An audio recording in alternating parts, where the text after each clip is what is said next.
여러분들 세금 중에서 제일 많이 나오는 세금이 부동산을 취득합니다. 가지고 있다가 보유하고 있습니다. 사서 그 다음날 파는 사람 있나요? 있습니다. 경매하는 분들 오늘 경락받아 내일 팝디다. 아주 선수분들 그렇게 해요.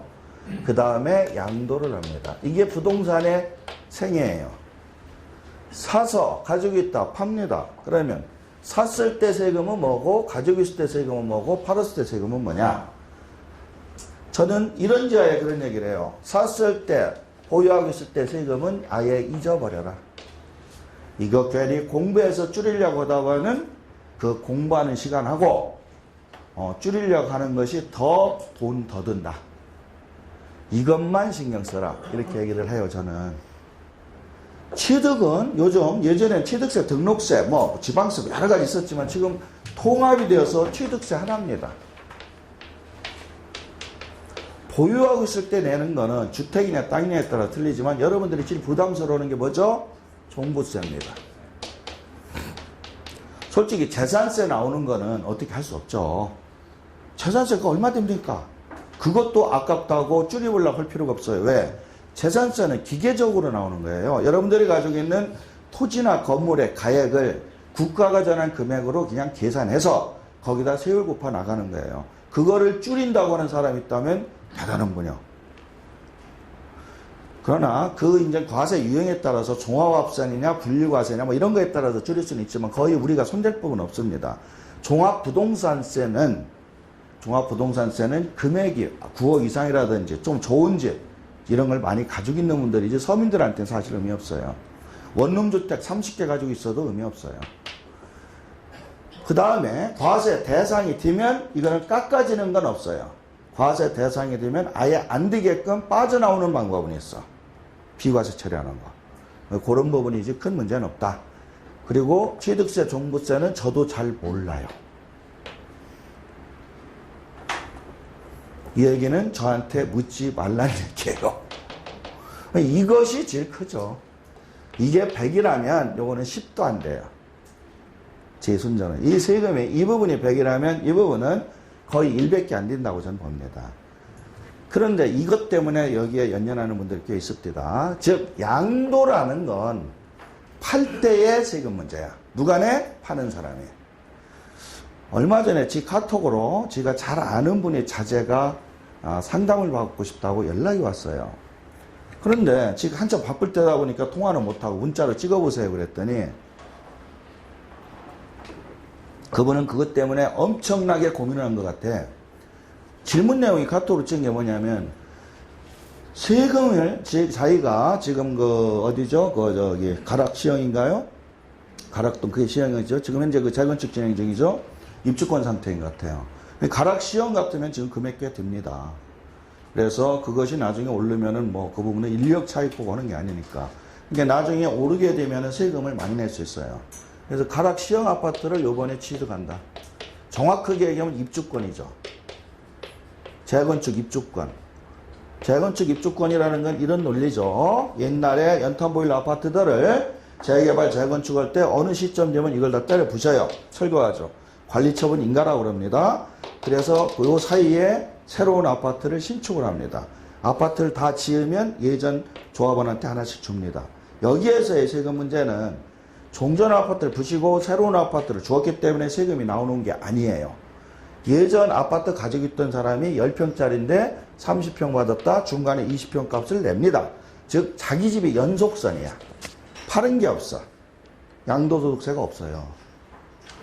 이 집을 팔아야 양도세가 나와. 근데 대부분 철거되고 새로 아파트를 막 지어서 신축을 하니까 신축되는 시점에 뭐 세금 내는 줄 알고 걱정하시는 분들 많아. 요번도 그런 것 같아. 재건축 입주권을 요번에 샀는데 나중에 1세대 1주택에 대해 세금을 안 내는데 자기가 지금 누나네 집에다가 주민등록을 해놨다. 그런데 독립세대로 해놨는데 누나가 갑자기 얘기도 안 하고 이사가는 바람에 이게 말소됐다. 그래서 걱정이 태산이다.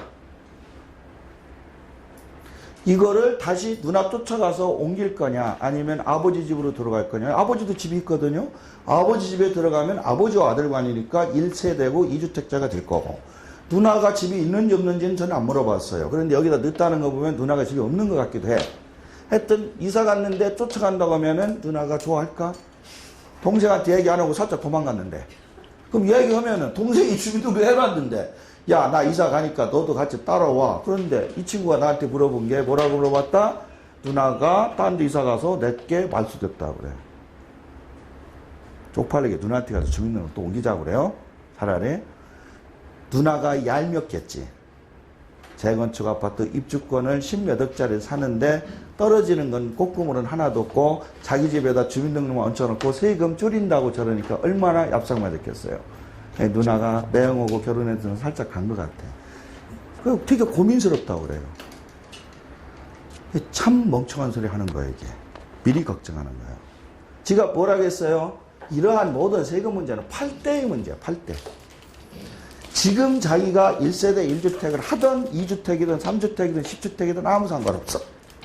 나중에 이 가락시형 아파트가 멋있는 무슨 이탈리아식 이름 하나 붙여서 무슨 나중에 이게 지금 삼성이 들어왔나 뭐가 들어왔나 모르겠어요. 무슨 요새는 다 아파트 지면은 이름들이 희한합니다. 그래서 나중에 신축된 아주 고급 아파트로 바뀌었어요.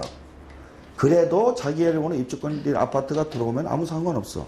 이 아파트를 팔 때 1세대냐 2세대냐 따지거든요. 그러면 이게 언제 지어진다? 이쪽에 투자하신 분들이 있죠. 이거 언제 준공한대?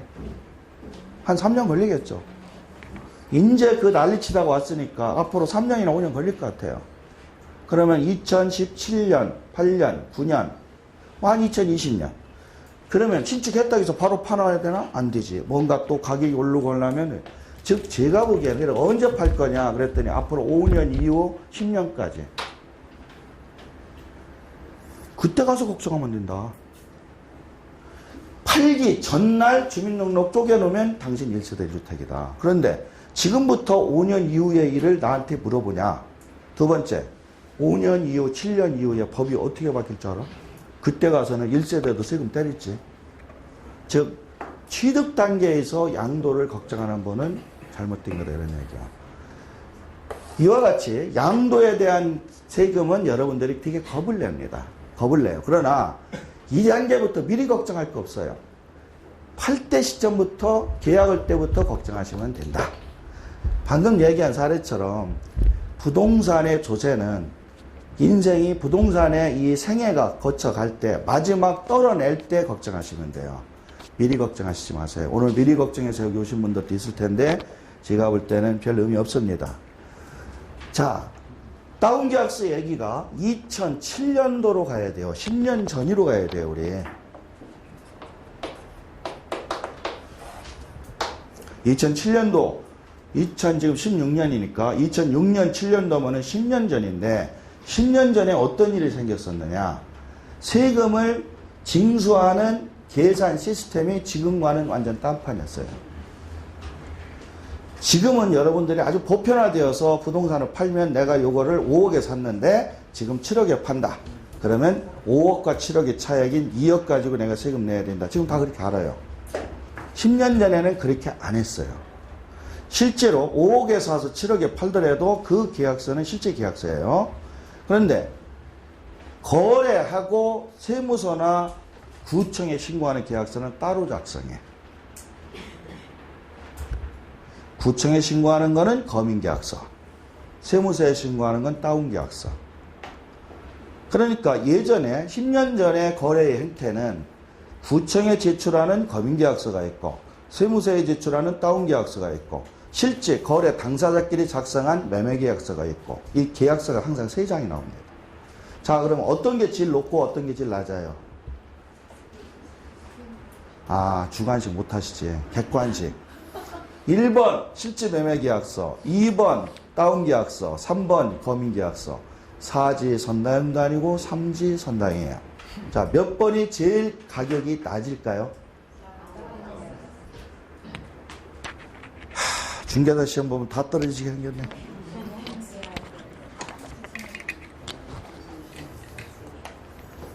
여러분들 세무서가 무서워요? 구청이 무서워요? 예? 세무서. 그런데 다운계약서는 어디 들어간다겠어요? 세무서. 구청은 뭐 들어간다겠어요? 예. 그럼 만만한 구청에 들어가는 게 제일 가격이 낮지.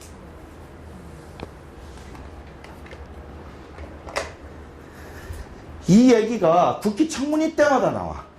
이 얘기가 국회 청문회 때마다 나오는데 이게 옳고 그름을 따진다고 하는데 참 우스운 얘기예요. 어떻게 보면.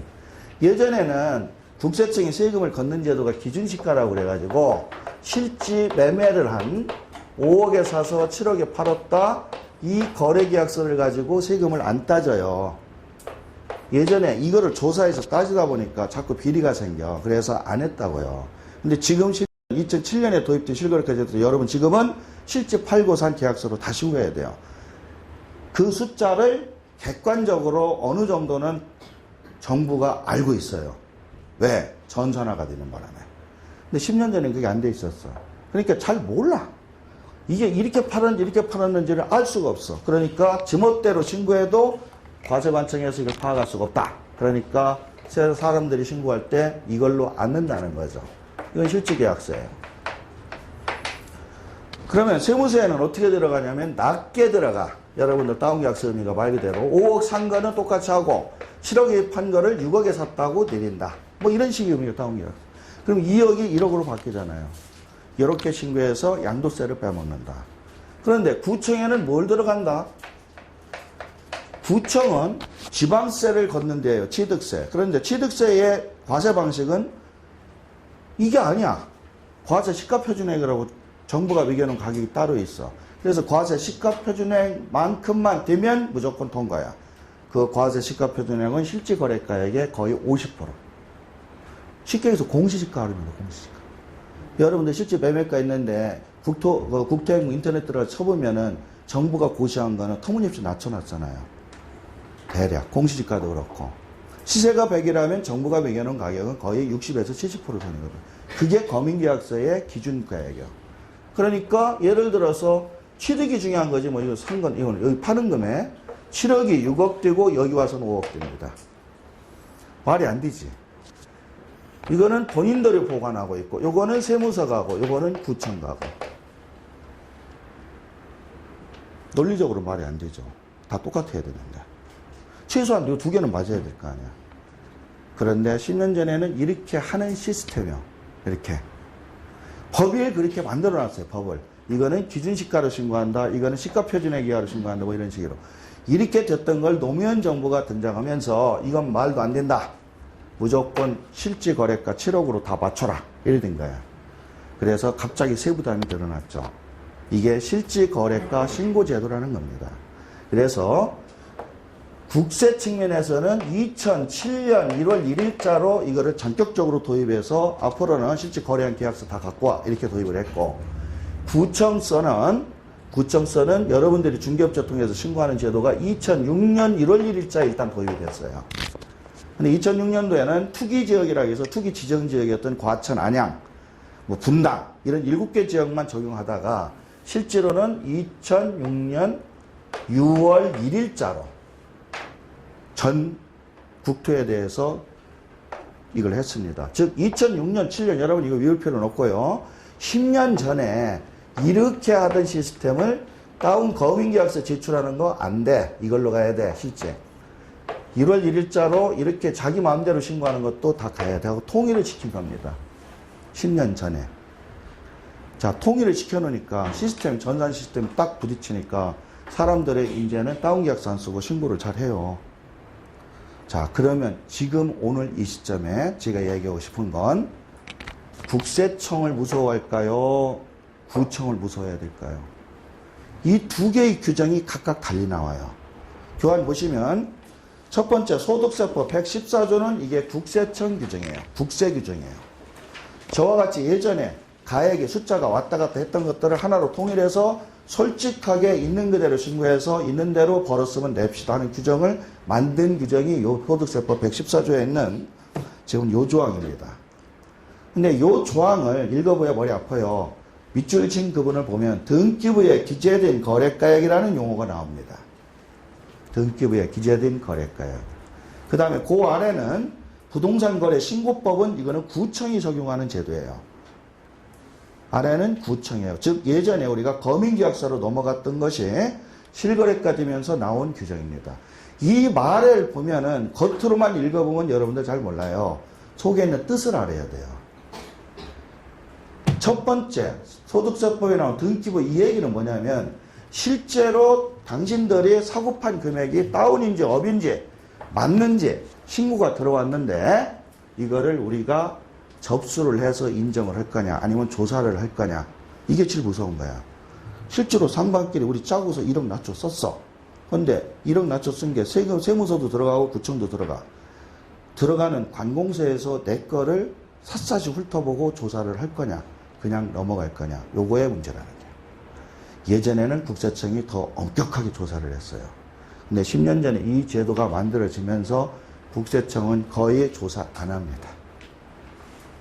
왜 안 하느냐? 예를 들어서 싸게 다운계약서 썼다고 그래. 그러면 이거 언젠간 또 누군가한테 팔 거 아니야? 팔 거 아니요. 예를 들어서 7억을 6억으로 써서 들어왔다고 그래. 굳이 조사를 하고 인력 파견하고 공무원들 시간 뺄 거 없이 그냥 6억으로 인정하고 세금 받아. 그런데 언젠간 이 사람이 또 이거를 10억에 팔아. 또 다운계약서 쓰면 언젠간 계속 가겠지? 언젠가는 제대로 된 값이 오출되겠지. 그 사람이 피박을 딱 쓰는 거예요. 세금 측면에서는, 세수 측면에서는 못 거둔 게 없어요. 가산세나 이런 게 다 거쳐요. 그 사람이 피박을 쓰든지 아니면 5년, 7년 지어서 튀어나오면 예전 사람들 거 다 5년째 가산세 매겨서 다 거둘 수 있어요. 채권자, 국가 채권 입장에서는 이게 훨씬 더 돈을 더 많이 받을 수 있는 거예요. 굳이 건달일 필요가 없다. 왜? 국세의 양도세는 계속 점프하는 거니까. 이 거래에 따라서 거두면 돼. 그리고 취득세는, 지방세는 안 그래. 지금 구청장이 민선이로 들어왔는데 당장 5번 걷어서 구청 직원들 월급 줘야 됩니다. 지금 내년, 내후년 생각할 틈이 없습니다. 또 하나는 이게 건너가서 다른 사람한테 넘어갈 때 이 사람이 다른 주소지에 살면 그 사람이 세금이 돼. 우리 구역은 상관도 없어. 즉, 당장 취득하는 요 시점에 세금 걷어야 돼요. 그래서 지금 이 규정을 보면 국세청은 당신들이 거래를 하고 제대로 신고를 안 한다든지 숫자가 좀 틀려도 실질적으로 여러분들한테 세무 간섭을 거의 안 해요. 시세가 10억입니다. 근데 내가 7억으로 신고했어. 실제 10억이 팔았는데. 국세청이 딱 봤더니 기준가액보다 너무 떨어져서 의심의 우려는 있어요.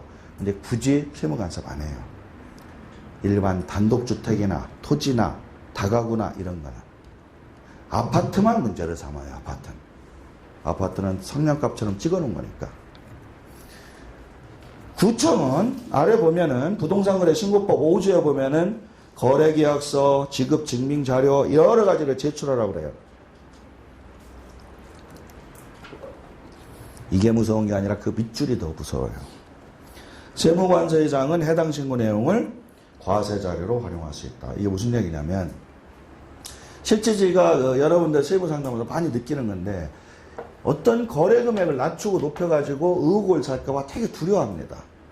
그러면은 세무서에서 문제 삼을 걸 제일 두려워하는데 세무서는 오히려 가만히 있는데 나중에 구청서 뭘 서류 가져오라고 그래. 판 사람한테 가져오라는 게 아니라 산 사람한테. 거기는 답이 없어요. 증명서류를 뭐 예를 들어 예금 입금된 이런 거 통장 입금 갖고 가도 구청은 담당 여직원이 앉아서 저는 권한이 없습니다. 지금 건교부 예전에 지금 국토행부에서 이렇게 컴퓨터로 떨어졌습니다. 현재 이 동네 이 물건 가격이 100원이라고. 근데 당신이 70원으로 신고해서 30원 차이 난 거는 규정상 무조건 소명받게 돼서 보낸 겁니다. 이렇게 얘기를 해요. 세무서 같으면 사실 그대로면 그냥 인정해 주는데 구청 들어가서 해명을 하면 진짜 힘듭니다. 여러분 이 중에 당하신 분들이 있을 거예요. 근데 구청에서 예를 들어서 이런 의심 자료가 뜨면 구청은 어떤 일을 하냐면 자기들은 취득세액 1.5배만 부과하고 끝나요. 그래서 큰 페널티는 없어요, 사실. 근데 이 자료를 세무서에 보내요. 그러면 이제 양도세가 터지는 거예요. 그러면 피박을 쓰는 거예요. 구청이 무서운 게 아니라 제가 얘기는 과세 측에서 구청을 조심해야 했는데 사실은 과세관청인 국세청을 무서워해야 되는 건 맞아요. 그런데 국세청은 안 움직인다고. 복지부동이라고. 구청에 걸리면 구청에서 그 자료가 국세청에 던져서 하면은 이거는 외부 기관에서 왔기 때문에 무조건 조사해서 홍인이 파심이 따져서 세금을 뜯어갑니다. 그러니까 구청이 조용해야 돼요. 그 관련 규정이 두 규정을 법규정인지가 썼고요. 특히 국세청이 이런 부분을 잘 신경 안 쓰는 거는 등기부 기재가액 때문에 그래. 등기부 기재가액이 언제부터 생겼다? 아까 얘기한 실거래가 제도가 2007년도에 도입이 되고 2007년 6월 말일자로 등기부에 거래하는 모든 금액을 적도록 해놨어요. 노무현 정부가 역대 정권이 못했던 거를 한 거예요. 그 전에 김영삼, 김대중 정권들이 말로만 하던 걸 못하는 거를 등기부 등본에 매매가액을 적은 게 10년 전약입니다. 이때 이거는 혁명이었어요. 혁명. 그 전에 등기부에 매매금액 안 적혔다고요. 그러니까 마음대로 했는데 등기부에 거래금액이 딱 지키니까 대한민국 모든 사람들이 우리 집을 팔구상 금액을 다 하는 거예요. 그걸 어떻게 속여요? 그러니까 과세관청은 등기부에 기재된 금액이 있으면 네가 신고를 하든 안 하든 그 금액으로 세금 결정할게 이렇게 된 거야. 그러니 굳이 오라가라 안 오고 조사도 안 해 이렇게 된 거라고. 근데 그 기재 금액을 서로 상대방끼리 서로 짜고 쳐가지고 1억을 낮춰서 적었다. 그래도 세무서 시비 안 걸겠다 이거야. 그런데 구청은 국토해양부, 국토교통부에 있는 금액하고 비교해서 낮으면 시비 거는 거야. 그래서 그게 문제되면 다시 국세청 통보해서 또 세금이 나오는 거예요. 그 규정이 여러분들이 거래신고법에 취득세 1.5배를 더 내는 게 중요한 게 아니고 여기에 걸려들으면 양박으로 터진다는 거예요. 양박으로.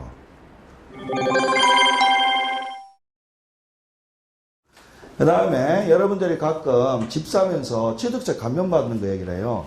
감면과 면제는 양도세로 얘기하면 비과세하고 감면해요. 지방세 같으면은 부동산을 살 때 취득세를 내는데 4%짜리도 있고 2%짜리도 있고 뭐 주택 가액에 따라 금액에 따라 틀려요. 세금을 한 푼도 안 내면 좋잖아요. 그거를 면제라고 그래. 100% 감면이라는 용어하고 틀려요. 감면이라는 말이 들어가면 빼준 거에 20%는 농어촌 특별세로 또 걷어가요. 핀을 뜯는다고. 세금은 틈새만 나면 악착같이 뜯어갈 때를 찾아요. 농특세도 매년 없앤다고 한 지가 5년 됐는데 농어촌 특별세잖아요. 없앤다고 이제 5년 됐는데 지금도 한다니까. 근데 우리나라 국민들이 가만히 있죠. 왜? 농어촌, 농촌과 어촌 시골에 계신 어르신들 보태준다고 걷어간대. 가만히 있어야지. 그거 안 낸다고 그러면 불효자지. 시골에 계신 어르신들 보태줬는지 안 보태줬는지는 아무도 몰라. 농어촌 특별세를 어디다 썼다고 예산에서 공표하고 발표한 적을 한 번도 못 봤어요. 근데 농특세로 여러분들이 안 내야 될 세금의 20%를 가져가요. 이건 감면이에요. 근데 면제, 비과세 이러면 아예 아무것도 안 가져가는 거야. 그래서 저희가 취득세 면제 규정이 어디 있나고 한번 꼼꼼히 봤어요. 딱 하나 있습니다. 예전에는 이 100% 면제하는 규정이 좀 있었어요. 근데 어느 순간에 이게 없어졌더라고 다. 지방세 특례제한법이라는 게 생기면서 면제하는 게 없어졌어요. 면제하는 게 딱 하나 있는 것 같아요. 찾아봤더니 지방세 특례제한법 33조에 하나 있더라고요. 면제라는 말이. 그것도 2018년까지만 해준답니다. 2018년 다음에 넘어갈지 모르겠어요. 그 33조 2항을 보세요. 1항은 볼 거 없고요. 원래 1항에 있던 것을 면제를 했던 내용인데 이게 없어졌더라고. 2014년 재작년 말일 날짜로 끝났더라고. 그래서 이런 규정이 계속 면제 줄 줄 알으면 안 돼요. 여러분들 이거 주택업자들이 분양할 때 가끔 이 소리 해요. 옛날 생각하고. 아 이거 분양받으면 취득세 하나도 안 냅니다. 이런 소리 막 한다고. 근데 2014년도에 이 조건은 없어졌어. 지금은 안 됩니다. 서민주택이라고 해서 지금은 약 40평방미터 이하니까 사실 뭐 조그만 거예요. 서민주택이라고 정한 게 있어요. 열 몇 평짜리든가 되던데 그거는 여러분 따로 찾아보고 아주 조그만 주택인데 서민주택이고 1세대 1주택이어야 돼. 그런 사람이 분양받는 거는 취득세를 한 푼도 안 내요. 여러분들이 두 번째 조항을 잘 몰라요. 월세를 받으려고 어디 빌라업자나 아파트, 오피스텔 중에서 소형 종잣돈 모은 걸로 신축업자, 건설업자가 지은 것을 신규 처음으로 삽니다. 그러면 여러분들이 신규 분양주택을 취득하면 취득세를 안 낸다 그래요. 살 때 그 면적 규모를 봐서 서민주택에 해당하면 일단 그 면제 조항이에요. 그런데 살 때 1세대 1주택인지를 따져야 돼. 집이 여러 개 있는 사람이 사면 안 봐준다고요. 근데 파는 업자는 그것까지는 얘기 안 하고 서민주택이니까 이거 사면은 신축 분양가 등하니까 더 세액세 한 푼도 안 냅니다. 그리고 샀다가 나중에 대통소 맞죠. 지금은 이런 조항이 여러분들한테 적용될 여지가 거의 없다. 여기 오신 분들 집 없는 분이 살 리 없어요. 그런 것들 몇 개 사서 세 받으려면 본인 집도 있고 여러 개 있어야 돼요. 그거 취득세 몇 푼 안 되는 거 면제 받으려고 원래 있는 집 팝니까? 그거 면제 받으려고 원래 있는 집 팔어? 양도세 대빵 내고? 그래서 이 말의 의미는 취득세는 면제 감면 없다. 이렇게 생각하시면 좋아요. 주변에서 취득세 가지고 면제 감면 얘기 자꾸 하면 얼마 되지도 않지만 면제 감면 얘기 자꾸 하면 뭔가 좀 더 알아봐야 될 물건 이렇게 생각하시면 돼요. 이 물건은 사면 잘못하면 사기당할 물건 이렇게 하시라고. 감면에 대해서는 취득세는 감면이나 면제나 다 최초로 분양받는 공동주택이라는 조건이에요. 최초로 분양받는, 즉 남이 살던 집을 살 때 취득세 감면 면제는 없어요. 비어있는 집입니다. 신축된 깨끗한 집을 새로 분양받는 이유는 뭐냐면 주택경기 활성화를 하기 위해서 서민주택 건설업자들한테 세부담을 적게 주는 거예요. 건설업자들이 팔기 좋게 취득세가 없이 팔면 분양가가 내려오니까 그런 측면에서 이 조세특례 지원법이 나온 거예요. 그래서 반드시 신축 분양주택인데 면제는 서민주택, 일가구주택 까다로운 조건이고 감면 같은 경우는 임대를 하는 경우는 봐줘요. 임대. 전용면적 60제곱미터 이하. 전용면적 60제곱미터 이하는 한 푼도 안 받아요. 60제곱미터부터 85제곱미터까지는 50%는 깎아줘요. 그런데 세를 8년 이상 줘야 돼요. 8년 동안 세를 깍짝같이 줬어야 되는데 취득세 면제받고 한 7년 세 주다가 팔았다? 그러면 7년 전에 면제받은 세금을 다시 다 내줍니다. 전산망이 확실하지 않을 때는 그런 게 안 드러나요. 근데 지금은 컴퓨터가 다 하고 있기 때문에 구청 세무과 공무원이 굳이 그렇게 계산 안 해도 컴퓨터로 뚝 떨어져. 그럼 고지서 그냥 나가는 거예요. 고지한 직원도 모르고 그거 받은 사람도 몰라요. 이게 왜 나왔는지. 가서 물어보면 구청 직원도 위에서 떨어져서 보낸 것 뿐이다. 파고 들어가면 이런 거예요. 상당히 골치 아파요. 취득세 추징을 할 때는. 역사를 모르니까. 그래서 두 번째 조항은 신규 분양주택 여러분들 받으면 장기 임대주택으로 세를 오래 준다든지 아주 조그만 주택 아니고는 취득세는 거의 요즘은 감면 규정이 없어졌다. 예전엔 많았어요. 예전에는 뭐 어떤 조건 맞으면 안 받기도 하고 반 걷어가기도 했는데 지방자치단체에서 들고 일어나는 바람에 지금은 거의 안 깎아줍니다.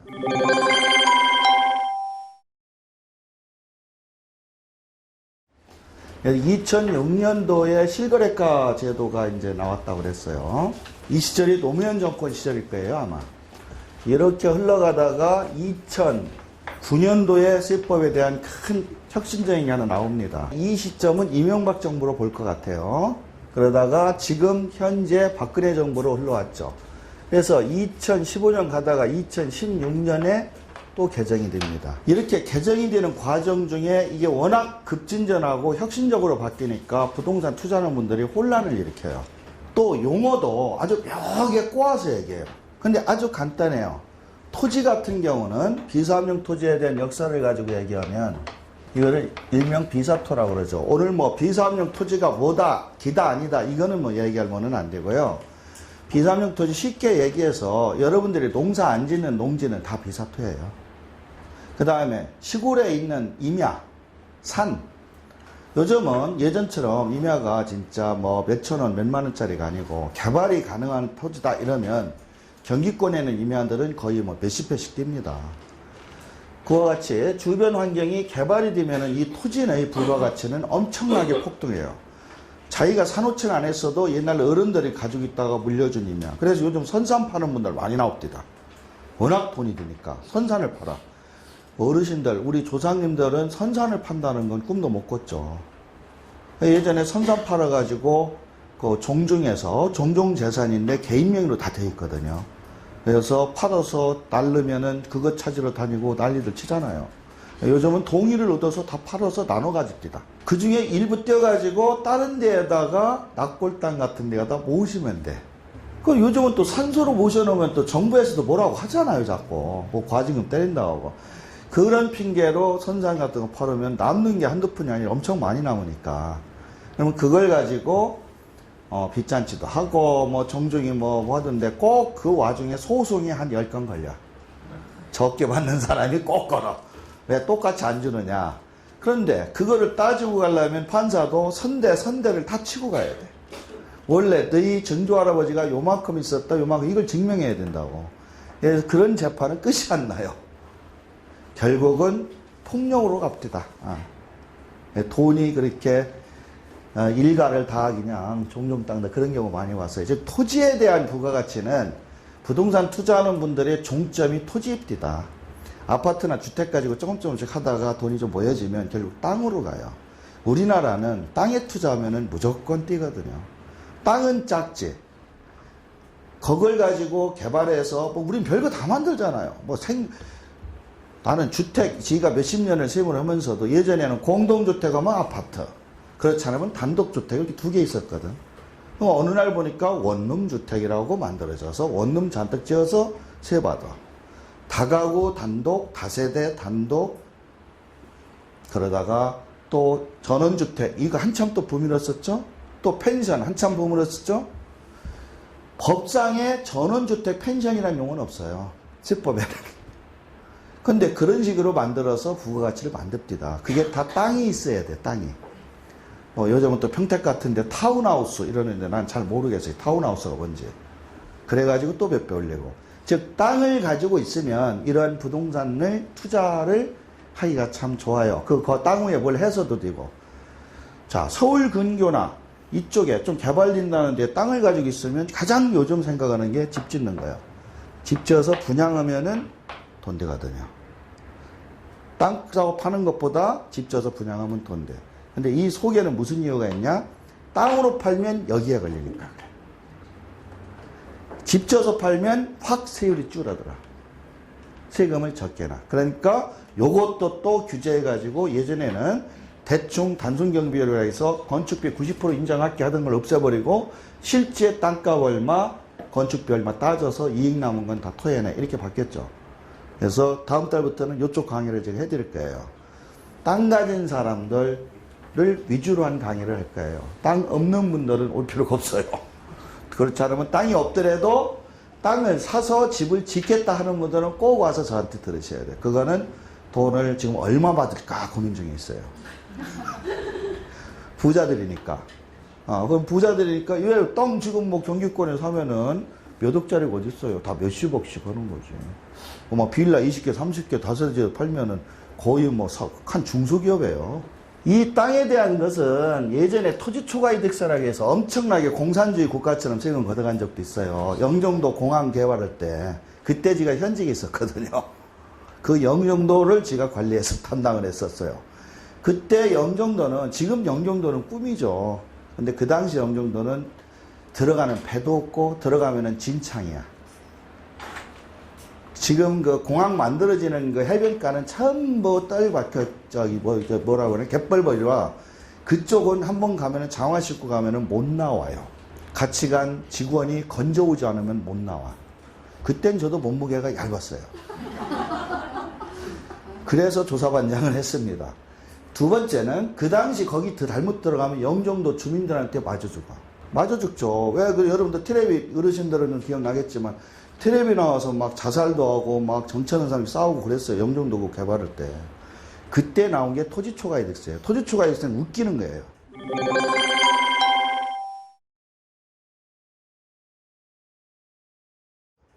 그냥 가지고 있어. 이 땅이 얼마인지 팔아봐야 알아. 그런데 정부가 가격을 매겨. 지금 공시지가처럼 매겨요. 그런데 이렇게 개발되고 시세가 뛴다고 하니까 실제 본인은 팔아봤자 10억도 못, 1억밖에 못 받는 임야인데 이걸 정부가 10억이라고 매겨. 딱 그냥. 매겨놓고 절반 내놔. 안 팔았는데. 그걸 팔아야 되지. 그럼 매겼으면 10억에 나라가 사가고 10억이 남았으니까 50%가 세금이라면 5억을 걷어가라. 이러면 5억 남잖아. 자기는 1억짜리 생각했는데 그러면 4억 남겼잖아. 물론 그런 사람도 없죠. 그렇지만 논리적으로 그럴 수 있는데 사가지도 않고 팔지도 않았는데 이 땅 10억이니까 5억 남은 걸로 봐서 5억 내세요. 이게 토지초과였어요. 보유하고 있는 상태에서 정부가 과세관청이 가격을 매기고 세금을 무조건 걷어가. 안 내면 압류. 그래도 안 내면 공매. 가만히 있다가 날아가는 거야. 자기 한 거 아무것도 없어. 열심히 농사만 짓고 있는 사람이야. 근데 우리 동네 와서 땅값 올라갔다고 갑자기 몇 억 내라고 했다가 압류했다가 처분해서 가져간다. 공산주의잖아요. 그래서 결국은 그 제도가 시행되고 4년 있다가 헌법재판소에서 위헌 판결이 났습니다. 실제로 제가 인천에 있을 때 인천에 유명한 갑부가 있었어요. 그분이 타살당했어요. 돈놀이를 심하게 하는 분이라. 한참 언론에서도 떠들던 분이에요. 연천분이 여기 있나 몰라도 인천에 유명한 극장이 하나 있습니다. 아주 오래된 극장. 그 극장에서 돌아가셨어요. 그분이 엄청난 갑부인데 사채놀이와 돈놀이로 돈을 많이 버신 분이에요. 그러니까 이 돈을 자식들한테도 얘기를 안 하고 재산을 다 숨겨놨다고. 그러다가 타살로 돌아가신 거예요. 그 재산이 영종도에 많이 박혀 있었어요. 근데 본인 이름으로 되어 있으면 주민등록조회에서 뜨지. 그렇게 숨겨놓는 사람이 본인 명의로 할까요? 안 하지. 차명으로 3자에 사돈에 8천에 세놓은 땅들이 많았어요. 그냥 있었으면 묻어갔을 거예요. 그 땅에다 세금을 때리니까 그 차명으로 가지고 있던 사람이 세무서에 와서 이거 내 땅 아닙니다 하고 다 얘기한 거야. 내가 왜 이거 냅니까? 실제로는 누구 겁니다. 이렇게 된 거야. 그래서 제가 그분 땅 엄청 찾아줬습니다. 그 아들들이 이제 그때 와서 상속으로 받아갔는데, 그래서 나중에 위헌 판결이 난 다음에 다른 데로 그것을 환급받아간 분도 있고, 아니면 그게 안 된 분들은 국세청 컴퓨터에 그 데이터가 있어요. 그 땅을 가지고 있던 사람이 팔았다. 그럼 양도세가 나오겠죠? 나올 때 그 토지초과에서 예전에 낸 거를 깎아줍니다. 본인도 모르는데 깎아줘요. 우리나라 분들은 깎아지면은 절대 입을 꼭 다물고 다녀. 왜 깎아졌다는 얘기를 안 해. 많이 나오면은 왜 많이 나오느냐고 동네방네 떠드는데, 깎아지면은 당당히 깎아진 건데 혹시 국세청이 모르고 실수로 깎아줬겠니 하고 괜히 떠들다가 그것도 토해내라고 할까봐 안 는다고. 그런 경우는 없어요. 전산으로 다 이유가 있는 거예요. 즉 본인이 냈던 거 깎아먹는 건데, 환급금 이자라는 게 있어. 그러니까 이자는 원금만 깎아먹으면 안 되고 다시 따져봐야 돼. 내 걸 제대로 깎아먹었는지. 상속받은 토지 중에 그런 게 있어요. 지금 여러분이 그 시절에 그 세금을 냈다면 기억하겠죠? 여기 올 정도 되는 분들이라면 이미 환급 다 받아먹었지. 근데 어르신이 물려준 땅에 혹시 토지초과일세가 부과됐던 땅이 있다. 근데 어르신이 그런 걸 모르고 지나갔다. 그러면 상속받은 토지 팔 때 그렇게 깎아지는 경우도 있다. 그렇게 해서 벌으면 10% 가져오세요. 가져올 리가 없지. 이 시절에, 이게 노무현 정부 시절인데, 이전에는 세금 계산 방식, 아까 얘기한 대로 다운계약서, 검인계약서, 실질계약서 이렇게 거래가 종횡무진으로 복잡하게 날려다니고 지 맘대로였던 시절이었고, 이 시절을 쫑치고 나온 게 이때입니다. 이때 2006년과 2007년도에 도입된 게 양도세 실거래가. 그 다음에 취득할 때 아까 얘기한 거 부동산 거래 시 취득 실가 신고제. 중개업자들 하잖아요. 매매하는 사람들. 요 두 개가 들어오면서 요거를 보강하기 위해서 생긴 게 거래가의 등기부 기재제도. 6월 1일자로 됐죠. 그래서 2006, 2007년도에 이런 제도가 도입이 됨으로써 부동산 거래는 이제 꼼수를 부릴 여지가 전혀 없어졌어요. 세금을 줄이는 가장 확실한 거는 비싸게 샀다고 하고 싸게 팔았다고 하면 끝이야. 5억에 사서 10억에 팔았는데 나는 5억에 사서 5억에 팔았다 한다든지, 5억에 사서 10억에 팔았다를 5억으로 줄이든지, 아니면 살 때 5억짜리를 10억에 샀다고 하고 10억에 팔았다고 하든지. 이 거래가액을 높이고 낮추는 것을 똔똔 맞추면 세금은 없는 거예요. 비상용 토지도 마찬가지요. 세율이 높다고 아무리 무섭게 공갈협박을 해도 내가 산 원가가 1,000원이고 팔 때 1,000원이면 남은 게 없잖아. 그럼 100% 세율 곱해도 0 아니야. 세금은 소득 있는 곳에 세금 때리는 거예요. 이익이 남아야 세금을 낸다고. 비상용 토지가 아니라 뭘 하더라도 이익이 안 나오면 안 돼. 그것을 근본적으로 막은 게 2006, 7년도에 얘기했다. 그런데 이때 어마어마한 얘기를 또 때립니다. 노무현 정권에서.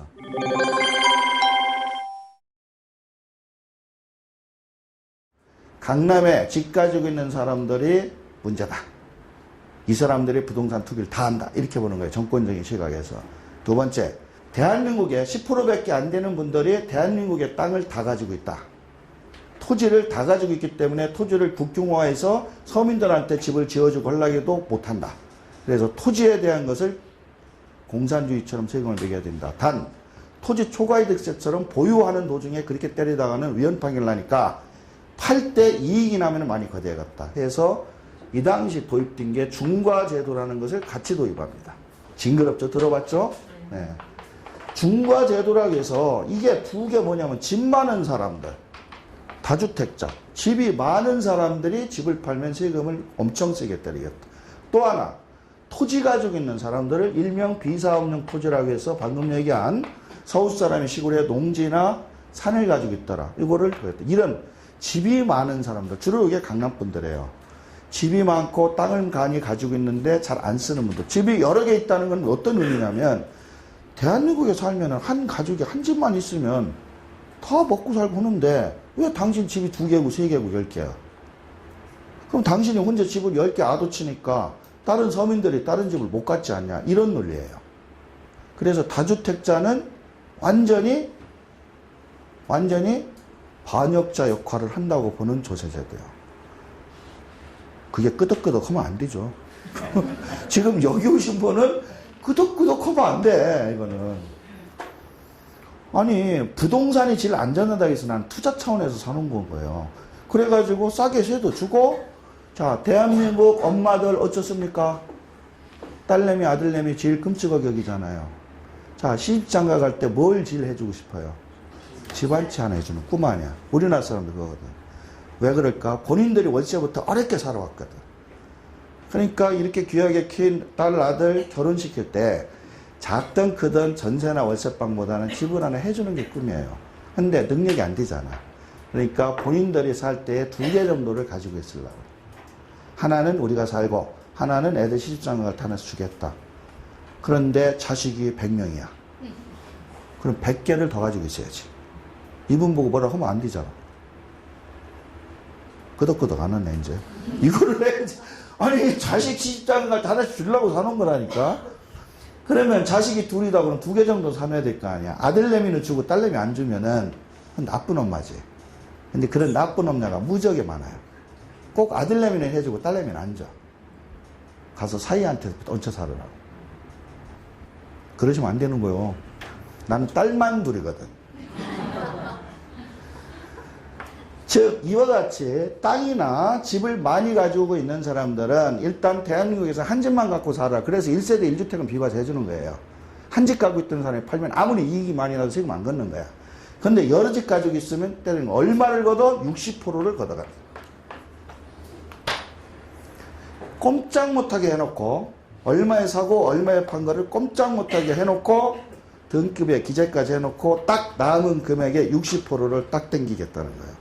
지방세까지 하면 66%를 가져가는 거예요. 이게 중과제도요. 이 무시무시한 제도가 2006년에 도입돼서 나와요. 원래 2005년도에 법은 만들어져요. 그런데 유예기간을 뒀다가 2007년 1월 1일부터 이걸 시행을 하죠. 그런데 2007년부터 시행해서 2009년까지 약 2, 3년을 이렇게 합니다, 실제로. 이렇게 돼도 저도 이 당시에 여러분들 세금 강의도 하고 많이 했으니까 이 시점에도 집을 파는 분이 있어요. 그분은 방법이 없어. 다운계약서를 무조건 써야 돼요. 차액을 안 만들어야 돼요. 이걸 어떻게 내요? 그러다가 이명박 정부로 바뀝니다. 이명박 정부가 선거 유세할 때 뭐냐면 이거 없앤다고 선거 유세하고 됐거든요. 그 당시에 많이 찍어준 이유가 부자들이 이명박 정부를 찍은 이유 중에 가장 근본적인 게 이거 없어진다고 해서 찍어준 거예요. 근데 2009년에 이명박 정부가 청와대에 들어가서 그러면 없앴느냐? 못 없앴어요. 우리나라에 부자가 많아요? 가난한 분이 많아요? 편은 똑같죠. 편은 똑같죠. 물론 가난한 분들도 가난하다는 표현은 좀 그렇고요. 뭐 다주택자가 아니고 비사토가 없는 분이 있어요. 자기도 돈 벌어서 나중에 그렇게 될 비전으로 살아. 그래서 그렇게 됐을 때 이렇게 때리면 안 되니까 미리 이거는 이런 세금은 없애야 되고 표를 줄까요? 옆집 아줌마가 이것 때문에 돈을 많이 벌고 있으면 자기는 배 아픈 거야. 세금 잔뜩 걷어가야지. 60%가 뭐야? 90% 걷어가야지. 이런다고. 표는 똑같아. 어떻게 없어요? 그래서 이걸 폐지를 못합니다. 근데 한 소리는 있잖아. 그래서 유예라는 말을 써요. 이제 이 말이 여러분들한테 엄청난 혼란을 일으켜요. 폐지면 폐지. 뭐 이래야 되는데 유예라고 해가지고 법은 멀쩡히 살아있는데 당장 올해는 시행 안 할게. 이런 거야. 지금부터 1년짜리 삶을 살아요. 올해는 시행 안 해. 그러면 부동산에 이런 분들은 그럼 잽싸게 올해 팔아야지. 뭐 집하고 땅이 그렇게 툭툭 팔리나? 간신히 작업해서 팔라고 했더니 잔금을 내년 1월 1일 가져오겠대. 답이 없어. 그러면 내년 1월 1일 법이 어떻게든 봐야 되나. 그런데 여기는 계속 눈치 보는 거예요. 정치권은. 유예로 1년씩 끌고 가. 1년씩 계속. 이거를 없앨게. 그런데 유예를 하면은 어떻게 됐냐면 이것을 원상복구하는 거니까 이 세율을 60%를 과세 안 하고 일반 세율로 하겠다는 게 유예의 개념이에요. 6에서 38%. 그 당시에 35죠. 즉 세율을 60%가 아니라 일반 세율, 과세 이익에 따라서 즉 최저 6%짜리도 있으니까 이거는 낼만 한 거죠. 근데 60%는 못 내잖아요. 그래서 유예는 60%를 안 매기는 거예요. 근데 이게 1년짜리라니까. 올 연말까지. 그 얘기는 두 가지 의미가 있어. 집을 여러 개 가진 사람 빨리 팔으라는 거야. 빨리 하나만 갖고 있으라는 거야. 그러면은 사가는 사람이 진짜 집이 없는 사람이 하나씩 사가면 좋지. 집이 이 사람보다 더 많은 사람이 또 사가. 집 없는 사람이 뭔 돈 있어 사가? 강남 아파트를. 그러면은 하나씩 없애려면 방법은 이거밖에 없어요. 아들, 딸을 빨리 시집장가 보내면서 분가시키는 거야. 그럼 아들, 딸 시집 보내고 장가 보낼 때 집 하나 주워서 보내면 1세대 1주택이 각각 돼요. 결혼하면은 우리 1세대거든요. 세대주를 결혼하면은 세대주가 되잖아요. 쉽게 얘기해서 세법에서 얘기하는 세대주 개념을 복잡하게 생각하지 말고 내가 세대주가 된다. 결혼해서 일가를 이룬다. 그런데 내가 집이 하나 그러면 비과세야. 같이 딛고 살 때는 안 돼. 얘가 결혼하면서 집을 떼줬어, 내 집을. 그러면 어머니도 1세대 1주택, 아들도 1세대 1주택 이렇게 돼요. 근데 같은 집에서 살면 안 돼. 그렇게 해놓고 엄마 집에서 밥 얻어 먹으면서 애도 키워주세요. 그리고 지 집은 세 주고 있으면 그건 2주택이야. 따로 살아요. 어찌됐든 집을 많이 가진 사람하고 빨리 팔아라. 올해까지 팔면은 안 내길게. 근데 말을 안 들어먹어. 2009년에 그래도 안 들어. 그러니까 2010년에 또 1년. 또 안 해. 계속 1년 해서 결국은 이명박 정부 물러나고 그 다음 박근혜 정부 올 때까지 거의 6년간의 세월을 이런 시기로 살아왔습니다. 우리가. 여기에서 알아둬야 될 게 비사업용 토지는 이전에는 60% 세율에 장기보유 특별공제라고 해서 보유기간이 길면 30%까지 공제를 해주는 거 있죠. 그 장특공제를 안 해줬어요. 이거 환장하는 거죠. 땅은 대개 아버지 어머니 물려받고 자기가 예전에 시골에 사놨으면 보통 10년 20년 된 것들이 많아. 근데 옛날 원가 600원 500원 1000원에 샀어. 근데 그 동네가 좀 개발돼 가지고 이 1000원짜리가 10,000원이 되고 10만 원이 됐어. 즉 파는 금액이 다 이익이야. 그러면 장기보유 특별공제라고 해서 보유하고 있는 기간 동안에 30%라도 빼주면 되는데 그것도 안 빼준대. 그러면은 팔 때 10억에 팔았다. 그럼 10억에 60%인 6억 6천만 원은 세금. 3억 7천만 원 직금. 아주 해피해. 왜? 옛날에 1,000만 원 주고 산 거니까. 그렇게 생각해야 맞는데 그렇게 팔으면 잠을 1년 못 자, 1년. 세무서 가서 돌려달라고 계속 울고 떼서 써야 돼. 맞잖아요. 땅값 오른 거는 내가 투자를 잘해서 올랐지 나라가 해준 게 뭐 있어. 박수 안 치네. 사실은 나라가 개발해줬지. 그러니까 땅값 오른 거 나라가 해준 거 아무것도 없어요. 그런데 팔아서 너 비싸게 팔아서 이익만이 남겼으니까 60% 내놔. 이게 비상용 토지에 대한 중과제도요. 장기 보유를 안 해주는 거예요. 30%. 그런데 이것을 가지고 한 2, 3년다가 2009년 넘어가면서 이명박 정부 이건 너무 무대뽀고 원래 폐지한다고 했는데 폐지는 못했으니 비록 1년씩 깔짝깔짝은 하더라도 60% 적용은 안 한다 이거예요. 다만 장특공제 적용도 안 한다. 좋은 얘기요? 폐지라고 하면은 사실은 60%도 안 하고 장기보유 공제는 해줘야 돼요. 그래서 1억에 사서 뭐 10억에 팔았으면 9억에 30%인 3, 9, 27, 약 2, 3억 정도 공제하고 나머지 한 5, 6억에다가 일반 세월 60%가 아니라 거기에 남는 한 30% 정도의 정상적인 세월 곱해서 3, 68, 1억 8천 정도 걷어가면 끝. 그러면은 내가 한 9억 남았는데 세금 한 2억 냈다. 이것도 배 아파. 그래도 요거는 살만해. 가져가는 게 많으니까. 그렇게 해줘야 되는데 이명박 정부에서도 결국은 이걸 못해요. 왜? 편은 똑같으니까. 이것마저 예전처럼 노무현 정부 때처럼 그런다고 하면은 그야말로 차기 정권의 문제가 있으니까 이거는 못하고 장특공제는 여전히 안 해줍니다. 그러면은 이때 기대하고 있던 분들이 매년 팔아보려고 애를 쓰는데 매년 말이 바뀌어. 법은 언제든지 해준다고 했던 말을 싹 접으면 언제든지 이게 튀어나와.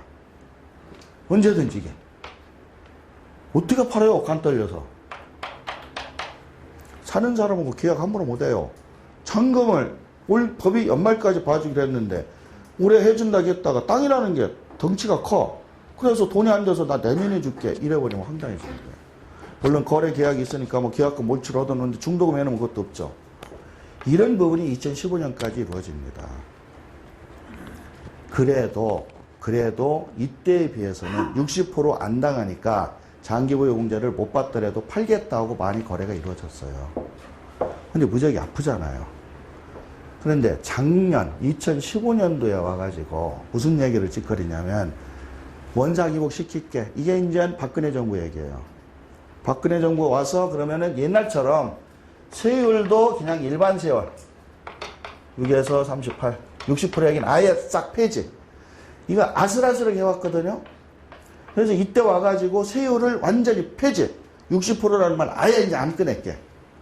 법 조항에서 삭제를 한다 하고 2015년에 박근혜 정부 와서 이렇게 했어요. 즉 60%가 완전히 조항에서 폐지됐어요. 이때까지는 전혀 폐지가 안 됐어요. 적용만 안 했을 뿐이지. 적용만 안 했을 뿐이지 우리한테는 무시무시한 게 항상 있었다고. 근데 법 조문에서 이때 박근혜 정부는 이걸 없애버렸다고. 박수치고 환영한 일 맞습니다. 그래서 60%가 다시 살아나는 건 없어요. 제2의 노무현 씨가 나타나지 않는 한. 근데 워낙 되게 당해서 이런 건 안 만들 거예요. 그래서 지금 60% 없는 거예요. 없어. 근데 이 거의 7, 8년, 6, 7년을 이렇게 당해왔기 때문에 지금도 이게 살아있는 줄 아는 분 무지하게 많습니다. 오늘 이 시간부로 60%는 다 재작년에, 작년에 없어졌다. 다주택자 60%도 아예 삭제됐어요. 그러니 얼마나 좋습니까? 자, 이제 장기 보유는 어떻게 됐냐?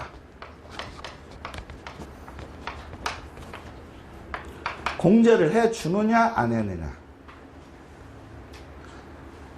이때 이러면서 일반 제일로 바뀌면서 장기 보유도 이렇게 안 하고 이제 공제를 다 해주겠다 하고 발표를 합니다.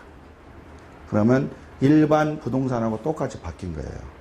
그래서 비상용 토지에 대해서도 이제는 장기 보유 공제도 30% 받고 세율도 일반 세율로 받으니까 이제 다 똑같이 됐어요. 그래서 사람들이 이제 팔겠다 하는 거죠. 팔으면 큰일 납니다. 이게 세법 개정 안위로 발표했어. 그런데 땅 가진 사람은 거의 10년 세월을 이러고 누르고 왔잖아요. 그런데 세법 개정안에서 박근혜 정부에서 이렇게 한다고 그러니까 이제 해피해지니까 거래를 막 한 거예요. 근데 막상 2015년 개정 세법안이 확정돼서 탁 나왔는데 안 해준대. 두 번째, 이렇게 하기로 했는데 10% 더 매긴대. 이걸 10% 추가 과세라고 해요. 장기부여공제는 안 해준대 하는데 뭐라고 하냐면 해주기도 하고 안 해주기도 하고 요딴 식으로 얘기해. 개정령 작년에 발표했을 때는 6에서 38 장기부여 다 해줄게 이런다고 했었어요. 근데 이렇게 지금 바뀌어 있어요. 그래가지고 실제로 어떤 그 고객이 있었냐면 작년에 꼭 팔아야 될 땅이 있어요. 서울 근교에 있어가지고 차익이 많이 납니다. 근데 양도세를 따져보니까 이 전 규정, 즉 장기보유공제 그 땅이 한 30년 된 땅이에요. 장기보유공제를 못 받고 세율은 일반 세율이죠. 그렇게 계산해서 나온 세금이 예를 들어서 4억이라고 합시다. 4억. 그러면은 이런 규정, 박근혜 정부 규정이 나오기 전, 지금 유예 규정 가지고 계산해서 4억을 내고 소유권 매매를 할 거냐. 아니면 1년 있다가 현재 박근혜 정부가 뭐 이런 얘기를 떠들고 있으니까 이 규정에 맞춰서 할 거냐고 두 개 계산을 해봐요. 하나는 장기 보유를 받고 세율을 10% 더 내는 거. 하나는 장기 보유를 안 받고 일반 세율로만 내는 거. 계산해봐야 하는 거지. 예를 들어 10억에 사서 20억에 판다. 이게 10년 넘었다. 그러면 단순하게 양도세로는 10억이 차이 나니까 10억 곱하기 장기 보유가 없다고 그러면 없고 일반 세율이라면 38%니까 약 0.4. 4억이 세금이다. 이런 논리예요. 근데 요 말대로 가면은 10억에 20억인데 10억에서 장기 보유 공제 3억 빼니까 10억 빼기 3억에서 7억입니다. 7억에 일반 세율을 곱하면 40%라고 그랬는데 추가 세율 10%가 있으니까 50%면 5, 7에 35, 약 0.5, 3억이 된다. 3억 5천이 된다. 이렇게 할 거냐 이렇게 할 거냐 이 얘기야. 그러면 이렇게 발표한 내용 가지고 가면 올해 파는 게 나을까 내년에 파는 게 나을까. 계약은 올해 했어요. 잔금일을 올해 할까. 그거에 따라 약 5, 6천이 왔다 갔다 해요. 이런 거 계산해 본 적 없어요? 땅이 없구만. 땅이 없어. 땅이 있는 분들은 이걸 매달 계산하고 다니는데 올해 팔으면 어떨까? 이 법에 유예가 된 게 확정이 되면 어떨까? 폐지가 되면 어떨까? 이걸 다 따져봐야지. 이렇게 되는 얘기요. 연수가 틀리면. 법이 만들어야 시행령이 나오면. 그래서 올해 안 팔고 내년에 판다고 미뤘어요. 그리고 계약하고 중도금 받고 잔금만 1월 1일로 미뤄놨다고. 근데 확정안에서 장기 보유를 해준다고 떠드는데 해줄까 말까 이렇게 됐어. 이 사람은 말까에 걸려버렸어. 그러면 10억과 20억에서 원래 계산은 10억 남은 거에서 3억 빼고 어쩌고 했는데 이걸 못 빼. 세율만 올해 팔면은 40%인데 한 해 건너가는 바람에 50% 됐어. 5천이 세이브된 게 아니라 1억을 더 내게 생겼어. 이거 뭔가 잘못됐지 않아요? 국민의 개인의 재산인데. 떠드는 분이 한 분도 없어요. 인터넷에 돌리는 분 한 분도 없어.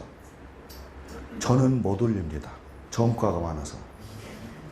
저는 더 이런 거 올리면 진짜 잡혀갑니다. 그래서 세무사업을 안 하고 교육만 하는 겁니다. 교육만 하는 거예요. 뭐라고 얘기를 하냐면 장기부여 공제를 해준다. 해주는데 뭐 이거는 심플하게 60% 없었는데 10% 추가 세율 얘기는 2016년 올해 이제 만들어 놨어요. 올해 만들어 놨는데 결국 여기도 표 문제예요. 예전처럼 깔끔하게 가면 되는데 상위 10% 부자들을 위해서 세금을 하위 90%와 똑같이 맞추면 안 되니까 그분들한테는 그래도 조금이라도 더 걷습니다. 라고 정치권에서 논리로 얘기해야 되니까 10% 추가 과세라는 말을 해서 이런 비상용 토지는 10% 더 가져갑니다. 이렇게 얘기를 한 거예요. 하고 매매 사업자도 또 조심해야 돼요. 여기에 걸려들어요.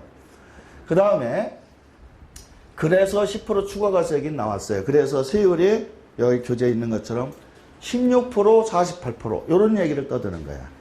그러니까 여러분들이 인터넷 볼 때 16, 48 이런 애 나오면 혼동하지 마세요. 세율은 6에서 38로 고정되어 있어요. 그런데 요런 땅을 팔면 그 사람들한테만 10% 더 때려서 16, 24를 34, 38을 48, 35를 45 이런 식으로 10을 더해서 계산을 하는 거지. 기본적인 세율은 요거예요. 서울의 아파트, 빌라, 지방에 이런 것들 다 농사 짓는 땅 이런 것들은 다 원래 요겁니다. 요렇게 특이한 비상용 토지라고 한 것만 요걸 때린다는 뜻. 그런데 이거를 또 단순하고 심플하게 한답시고 사람들이 합쳐서 16, 48 이래서도 혼란만 이야기하는 거예요. 16, 48은 세율은 없어요. 비상용 토지만. 그러면 핵심은 이거야. 해주느냐 안 해주느냐.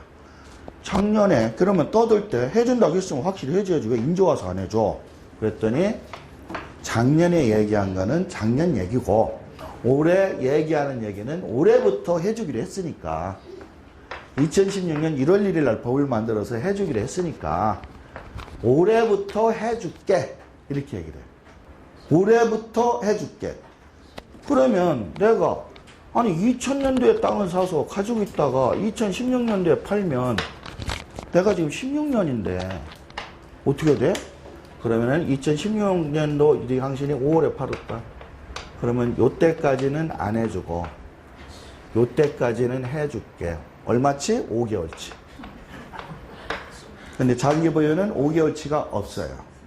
3년이 지나야 그때부터 시작돼. 즉 이때부터 3년 따지면 2019년 이후에 팔아야 이때 10% 받는 거야. 이걸 법이라고 만들고 얘기를 하니까 어떻게 알아? 결론은 뭐냐? 2016년 오늘 현재 역시 장기보유공제는 하나도 못 받습니다.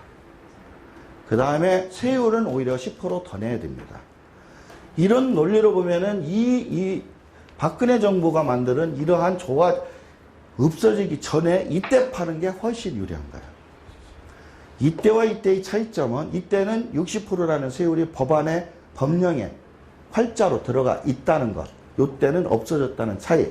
그런데 이때는 법 조문엔 들어가 있지만 적용은 않는다는 말을 붙여놨다는 것. 박근혜 정부는 세금을 더 걷는 정부입니다. 말은 뻔쭈르름한데 까보면 이명박 때부터 세금을 더 걷어가요. 대표적으로 두 번째 뭐예요? 임대소득세를 이때까지 한 푼도 안 걷었잖아요. 주택 임대 주는 거는 알면서도 안 걷은 거예요. 서민들 지금 먹고 사는 거니까.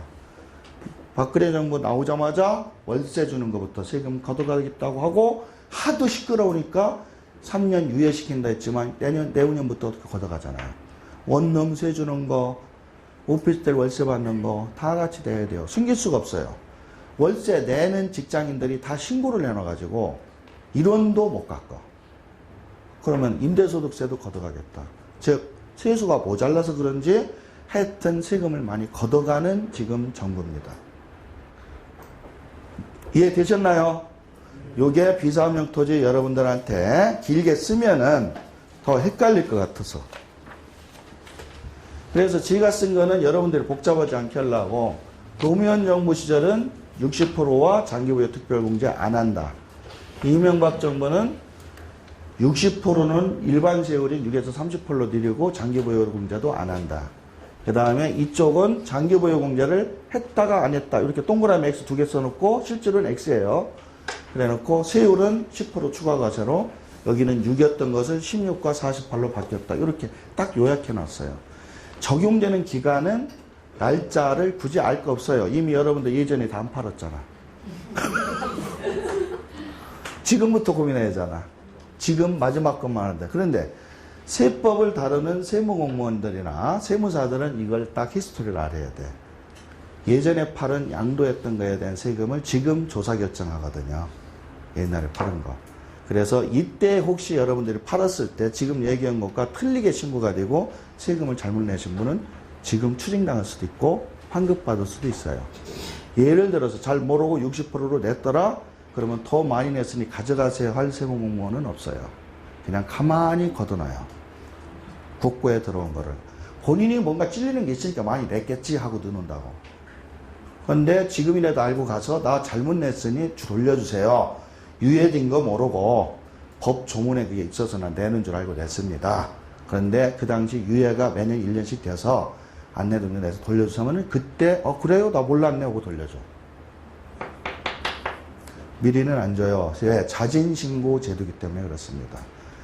본인이 줄여서 신고하든 많이 내든 본인이 계산해서 신고하라는 게 양도세의 원칙이에요. 그 다음에 하자가 생기고 잘못된 게 나타나면 그때 돌려주기도 하고 더 세금을 걷어가기도 하는 게 양도세의 논리지. 여러분들이 신고할 때 많이 냈다고 해서 자연빵으로 돌려줄 거라는 생각은 하지 마세요. 적게 신고한 사람은 잠을 잘 못 자죠. 세유가 끝날 때까지. 그러니까 모르는 게 약이야. 세금을 적게 신고한 분은 그냥 모르고 잘 살아야 돼. 모르고 잘 살아야 돼. 5년 지날 때 그래. 그러면 되는데 자꾸 알면은 1년이 지날 때마다 물어보고 다녀요. 물어본 얘기가 옛날에 자기 세금 다운계약서 쓴 얘기. 실제로는 세대분리 안 했는데 세대분리 한 것처럼 해서 세금 줄인 거. 예를 들어서 비사업용 토지가 비사업용 토지인데 비사업용 토지인 것처럼 농사 짓는 걸로 만들어서 세금을 60%를 일반적으로 냈다든지. 이것이 걸리면 어떨까 그러는데 한 번 넘어가면 웬만하면 안 걸려요. 국세청이 들어오는 것만 보기도 바쁜데 옛날 거를 언제 끄집어서 또 봅니까? 들어와서 6개월 지나면 땡 쳤다고 보면 돼요. 컴퓨터에 들어가서 본청에서 자료 떨어지고 일선 세무서 직원이 서류 검토하고 하자 없다 하고 결정 맡아서 다시 전산에 때려 넣으면 끝. 특별한 누가 와서 고소고발을 하지 않는 한은 안 튀어나와요. 근데 그거를 본인이 떠들고 다니니까 얄미운 옆에 친구가 살짝 꼬아받쳐서 튀어나와서 내는 거지. 그러니까 자기 입 조심만 하면 돼요. 제발 세금 줄인 것을 자랑하고 다니지 말 것. 누가 물어보면 항상 많이 냈다고 계속 펑펑 울고 다닐 것. 그러면 돼요. 지금 여러분들이 오늘 일부 주제에 가장 중요한 게 비사업용 토지라고 저는 생각합니다. 물론 땅이 있는 분들에 대한 얘기겠죠. 근데 비사업용 토지를 지금 현재의 규정만 얘기를 하면 여러분들이 이게 정확하게 머리에 안 박힙니다. 이와 같이 흘러왔기 때문에 이 규정을 정확하게 아셔야 돼요. 그래서 지금은 법이나 모든 정부의 정책 발표에서는 비사업용 토지라 하더라도 이명박 정부 때처럼 장기부여 공제를 안 해주는 게 아니고 우리는 장특 공제를 다 해줍니다 라고 얘기를 해요. 그러면 그 여러분들을 뒷말에 웃기고 있네. 2009년, 19년, 3년 이후인데 30% 공제를 받으려면 지금부터 10년 더 있다. 2027년도에 하셔야 됩니다. 그러니까 야당에서 이거를 가지고 문제 삼는 국회의원들이 말도 안 되는 규정을 만들어 놓고 해주는 것처럼 이렇게 뻥까니 개정을 하자. 그래서 장기보유 공제를 아예 예전부터 소급해서 예전 취득했을 때부터 다 해주는 걸로 합시다라고 지금 의안이 들어가 있어요. 의안이. 제 생각에는 내년 정도에는 이것이 다시 개정이 될 것 같아요.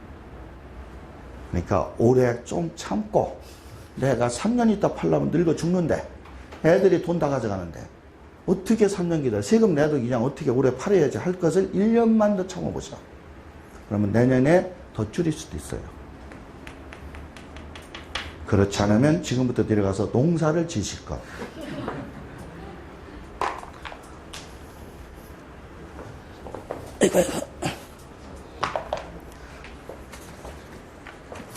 오랜만에 강의를 해서 그런데 시간 징그럽게 안 가네. 2시간이 왜 이렇게 길어? 여러분들은 짧습니까? 제가 3시간 강의를 원래 했잖아요. 항상 하면. 특강을 하든 뭐를 하든 3시간 정도는 해에 가실 때 뭔가 건져 가시거든요. 저 세트해버려. 그런데 이제 3시간은 못 하겠어요. 2시간을 지금 합니다. 그래서 지금 오늘 나온 것 중에 상가 건물 매매 시 부분만 설명하고 끝나는 걸로 하겠습니다. 7번에 대한 임대용 부동산의 지금 일부에 나와 있는 얘기는 쉬운 얘기로 부부 별산자가 돼서 그래요.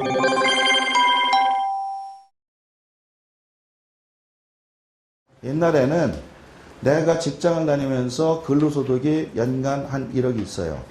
근데 뭐 한 5천이라고 합시다. 그럼 5천에 맞는 소득세 세율은 현재 규정으로 볼 때 24%입니다. 근데 집사람이 원룸주택을 자기 명의로 사가지고 임대소득이 또 한 5천이 있어.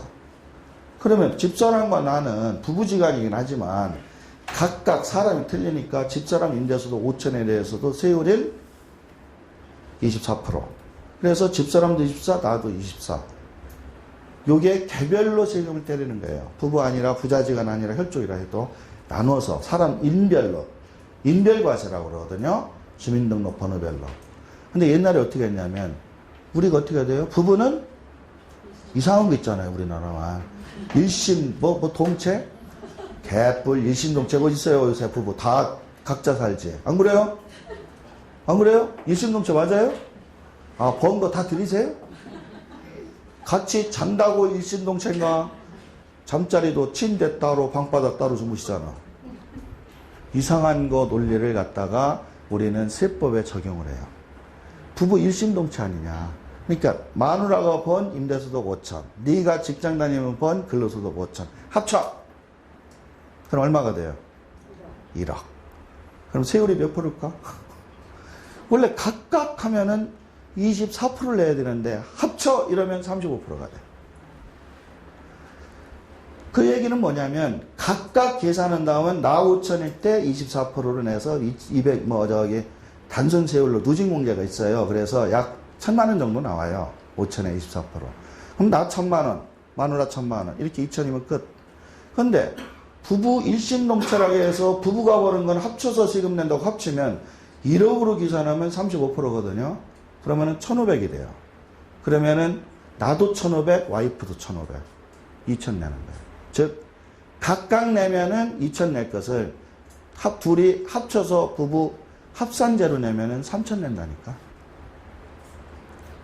그러니까 결국 당신이 번 것도 내 이름으로 든 것도 다 합쳐서 계산하니 부동산을 취득하든 뭐를 하든 당신 명으로 사든 내 이름으로 사든 아무 상관없어. 세금은 똑같아. 이리 된 거야.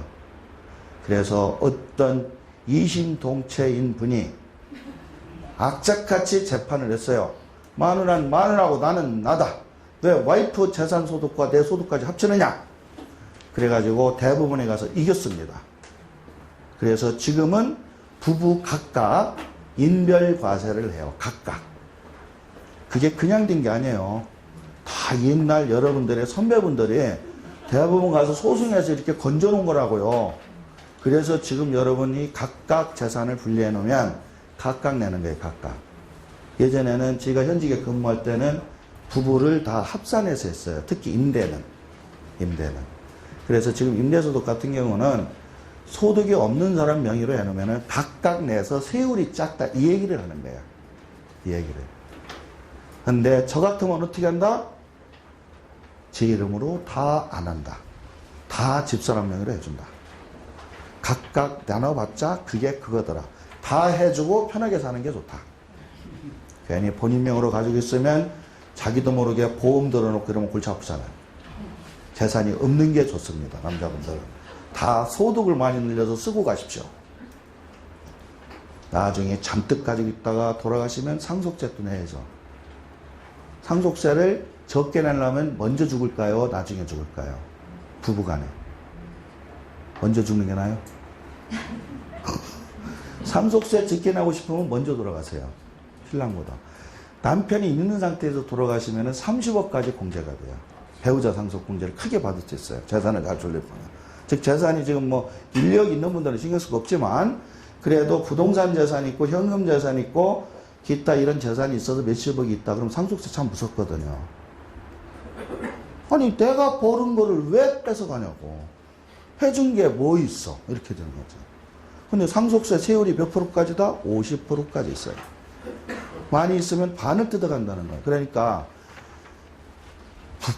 자기가 그걸 줄이고 싶어서 지가 볼 땐 배우자가 있으면 자기가 먼저 죽으면 배우자 있어서 30억 덜 뺏어간다고. 근데 자기가 나중에 돌아가시면 배우자 없잖아. 다 뺏긴다고. 어쩔래요? 세금 줄이기 위해서 먼저 가시려고. 그래서 여기 있는 우리 저기 제 아주 아주 한 10년 된 제자입니다. 죽어도 시집을 안 갑니다. 그런 고민 안 하고 싶대요. 즉 이런 얘기는 일반적으로 부부 합산이 풀어졌겨 인별되니까 나눠서 이런 얘기들이 일반적으로 많이 하는 소리인데, 사실 여기 오신 분들이 부동산 소득이 있는 어느 정도 되는 분들은 이거는 큰 의미 없어요. 이거는 조그만 분들이지, 소득이나 재산이 어느 정도 돼가지고 이 부동산을 가지고 투자와 투기의 중간점에서 여러분들이 향후 부동산에 대한 관념을 그런 가지고 하신 분들은 이런 거 줄이기 위해서 뭐 집사람 명의하고 뭐 이혼하고 뭐 이런 거 하지 마세요. 예. 이혼 무지하게 많이 합니다. 하지 마세요. 법에 이혼해도 같은 집에서 하는 거 주민등록 뜨면 이혼 안 한 걸로 세금 때립니다, 지금. 여러분들은 이혼 절차까지 밟았으니, 법원에서 판결문까지 나왔으니, 설마 각 세대로 세금 안 내겠지. 천만에 왔어. 그러려면 영원히 떨어져 살아. 그래 놓고 같은 집에 집에 살지 말라고. 그러면 전산망에 주민등록이 딱 떠요. 그러면 과세합니다. 그래서 국세청이 이겼어요. 그 사람들이 이혼했는데 왜 세금 때려? 이혼의 얘기는 각각 재산을 따로 가지고 있기 때문에 상관없다. 이게 이혼인데 1세대 1주택. 그래서 국세청으로 소송 붙었는데 국세청이 이겼다니까. 실질과세 원칙이기 때문에. 그러니까 이혼을 하려면 바람을 제대로 피우고 할 것. 그렇지 않고 가짜 이혼하고 악착같이 배우자하고 살 것 같으면 이혼 같은 서류는 괜히 만들어서 애들한테 나중에 좋은 일이 안 생깁니다. 예. 그 부동산 절세 포인트 네 번째는, 세 번째 상가는 하긴 해야 되는데 2부에 이해하는 분들부터 해야겠네. 하여튼 못한 건 나중에 하고요. 절세 포인트 넷째를 얘기해 드릴게요. 부동산 취득할 때는 자금 출처 조사에 대비하여야 한다. 증여세 문제인데 이게 보편적으로 여러분들 참 많이 물어봐요. 자식 이름으로 아파트나 주택을 살 때 얘가 직장 다니고 한 지 얼마 안 돼서 소득은 누가 물어보면은 연봉 다 합쳐봤자 한 1억밖에 안 돼. 다 토해내도. 근데 지금 사는 집이 3억짜리야. 그럼 누가 봐도 2억 원은 엄마나 아빠가 준 돈이라고. 그런데 얘가 3억짜리 집을 사면 문제 안 됩니까? 걱정되죠. 실제로 지 돈 1억이고 2억에 대해서는 세무서에서 너 무슨 돈으로 샀어 하면은 어머니나 아버님한테 받은 돈으로 샀으니 그럼 증여가 되잖아요. 여러분들이 제일 걱정하는 그 문제는 이런 지하에 지가 오면은 그냥 신경 끄세요 그래요. 왜?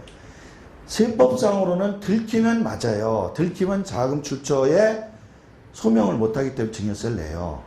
그거를 취득자료라고 해서 제가 현직에 있을 때부터 지금까지 국세청에서는 취득자료라고 해서 조사하는 시스템이 있어요.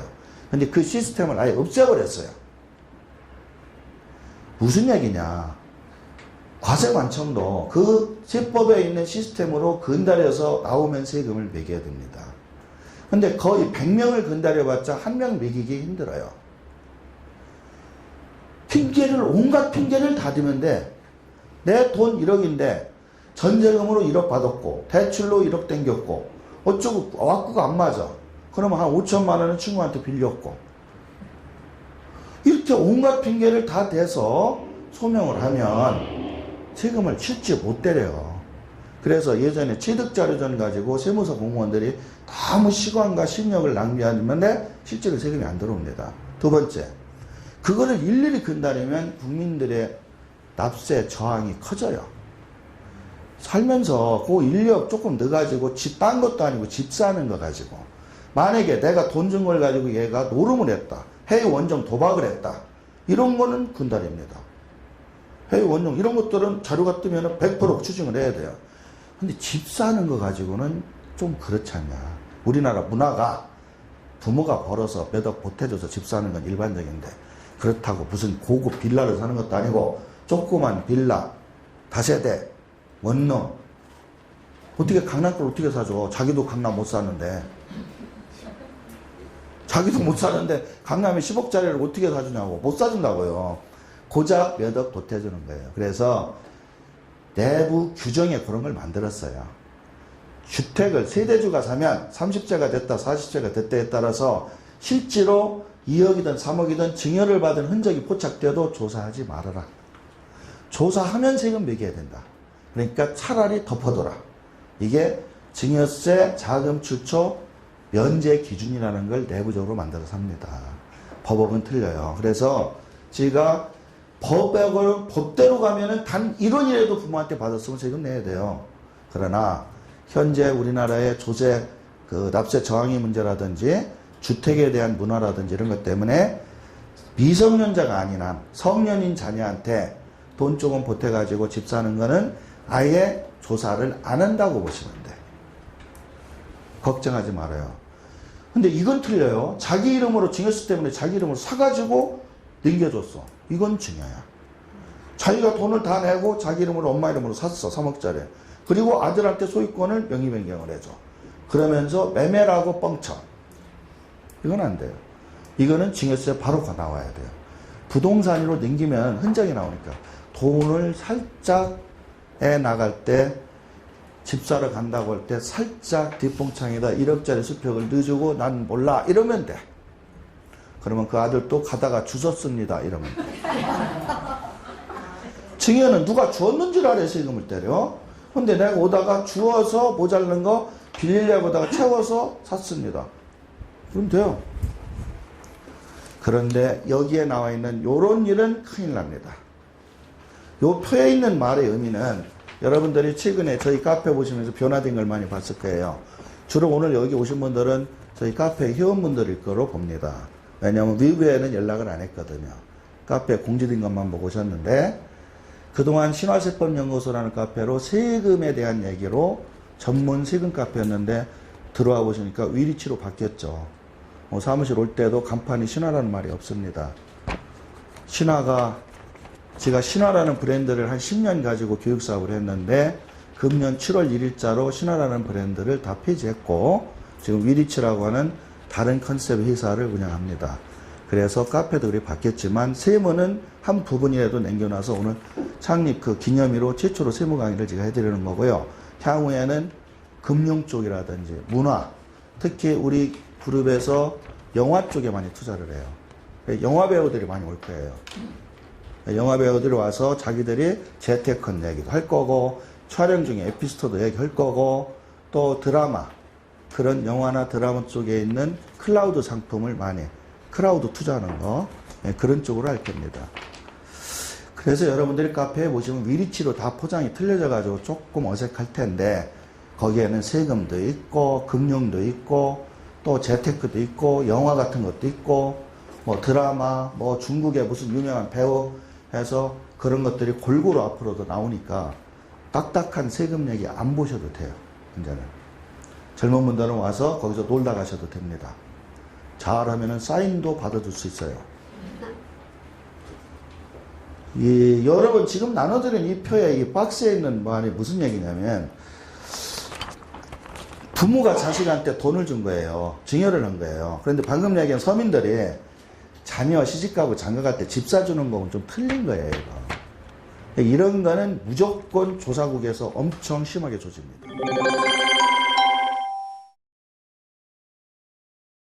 여러분들이 이런 자금을 할 수 있을 것 같으면 이런 방식으로 하지 말고 저한테 찾아오세요. 그건 GTP이기 때문에 해드립니다. 뭐냐면 지금 요 자산가라고 되어 있는 분이 한두 푼 가지신 분이 아니에요. 현금만 몇백억 조물르는 분이에요. 근데 이분이 딸내미가 참 이뻐. 내가 보기엔 하나도 안 예쁜데 본인은 되게 예쁘대. 그러니까 자기 피부 치니까 얼마나 예쁘겠어요. 그런데 이게 하는 게 하나도 없어. 어렸을 때부터 금수저를 물고 나와서 그런지 맨날 돈 쓰는 일만 알지 지가 소득을 해서 뭘 벌고 이런 게 없어요. 눈은 뒤지게 높아서 명품만 차고 다니고 차도 위제치 고급이고 집도 엄청나게 비싼 집들만 골라서 살아야 돼. 돈이 없는데 주어서 사야잖아요. 그래서 직접 주면 증여에 걸리니까 그 표 보면 금융기관이 은행이죠. 은행에 자기 돈이 많이 있어요. 은행은 돈 많은 사람한테는 을입니다.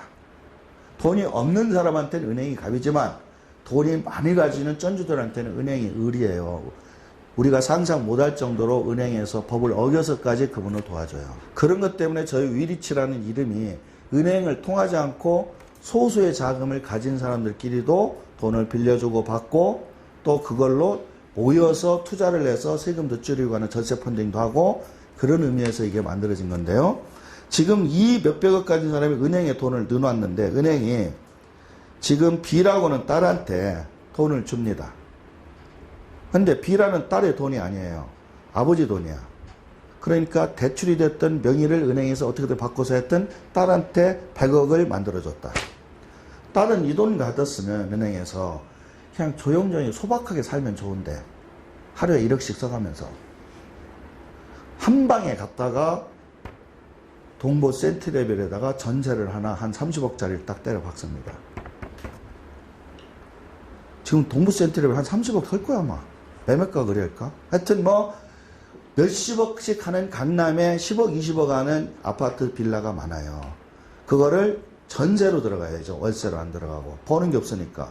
그래서 전세로 넣으면 흔적이 잘 안 났거든. 그 다음에 고급 승용차도 사고 명품도 사고 하고 쓰는 거예요. 이 부분에서 이렇게 흘러가는 부분에 그러면 은행이 딸 준 돈은 받아가야 될 거 아니에요. 100억을. 누구한테 받아? 아버지한테 받는 거지. 그러면 딸은 은행에서 대출이 됐든 뭐든 명분을 있게 돈을 은행에서 빌린 척 해서 그 돈 가지고 자기가 흥청망청 쓴다. 이런 거고 그거에 대한 빚은 아버지가 대신 갚아준다예요. 실제로 아버지가 딸한테 돈 준 거와 똑같아요. 은행이라는 것은 중간에 낀 것뿐이지.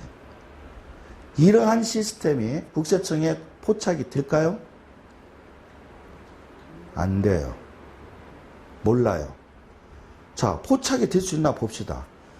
금융기관과 아버지와의 거래는 정상적인 금융행위야.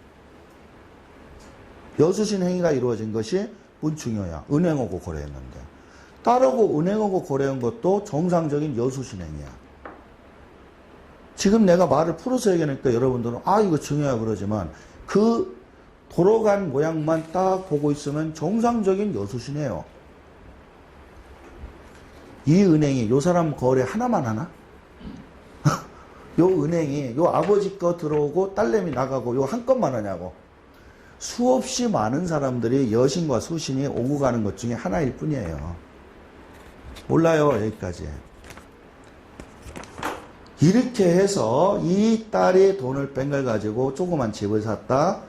뭐 소비를 조금 소박하게 한다. 뭐 명품 안 사고 뭐 무슨 유의자차 안 사고 골프를 쳐도 국내에 있는 데 가서 조용히 차사 치고 다닌다.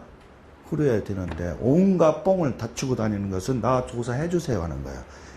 대표적인 게 뭐냐면 전세권입니다. 전세권 조사가 제일 쉬워요.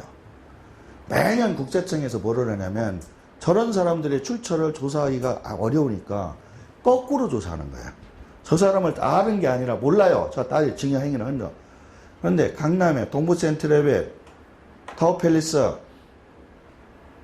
딱 찍어놓은 아파트들이 있어요. 강남에 있는 고액 아파트들. 그 다음에 강남 아니래도 강북이나 이런 쪽에 고액 빌라들이 있어요. 그거를 조사를 하면 이게 원주인이 사는지 월세를 사는지 전세를 사는지가 다 전산에 조사가 돼요. 그러면 조사된 자료를 딱 놓고 거기에 실제로 전세를 20억 넣었다는 사람이 있는데 그 사람 주민등록번호로 딱 국세청 컴퓨터에 넣으면 그 주민등록번호로 1년에 세무서에 신고한 것이 다 떠요. 한국에서 뭘 벌어서 신고했다는 게. 벌은 건 한 푼도 없는데 20억 전세금이 갔대. 그럼 물어봐야 될 거 아니에요.